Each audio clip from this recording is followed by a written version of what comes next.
By the way guys, this is our room. গতকালকে আমরা এই রুমে উঠেছিলাম। এটা একটা বড় সোসাইটির ভিতরে অ্যাপার্টমেন্ট আকারে ভাড়া দেয় আর কি। এটা আমরা এয়ারবিএনবি থেকে বুক করছিলাম। তো ফার্স্টে ঢুকে ডানাতে এই বড় একটা 15 ইঞ্চের টিভি রাখা আছে, অ্যান্ড্রয়েড টিভি। নিচে একটা স্ট্যান্ড দেওয়া আছে, এখানে রিমোট টিমোট, তারপর টিস্যু বয় এগুলো রাখার জন্য। তার সামনে একটা স্টাডি টেবিল, ফরগেট অ্যাবাউট, কারণ আমরা এখানে ছিলাম, এখানে সব এলোমেলো আকারে আছে। কারণ একটা কেতলি আছে চাটা গরম করার জন্য, পানি। তারপরে এখানে সাইডে একটা কর্নারে খুব সুন্দর একটা ল্যাম্প দেওয়া আছে। তারপরে এই যে আমাদের কিং সাইড বেড, যে আম্মু বসে বসে ছবি উঠাচ্ছে। খুবই প্রিমিয়াম একটা রুম। আর এই কর্নারের দিকে আছে, এখানে আছে কাপড় টাপড় ঝোলানোর জন্য, তারপরে তোয়ালে রাখা।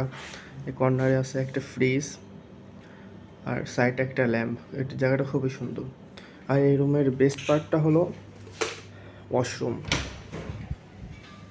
দিস ইজ ওয়াশরুম, বেসিন আলাদা করে, এখানে শাওয়ারের জায়গা করা। আমি ভিতরে যাচ্ছি না কারণ আমি গেটস বড়। আর এই সাইডে কমোটের জায়গা।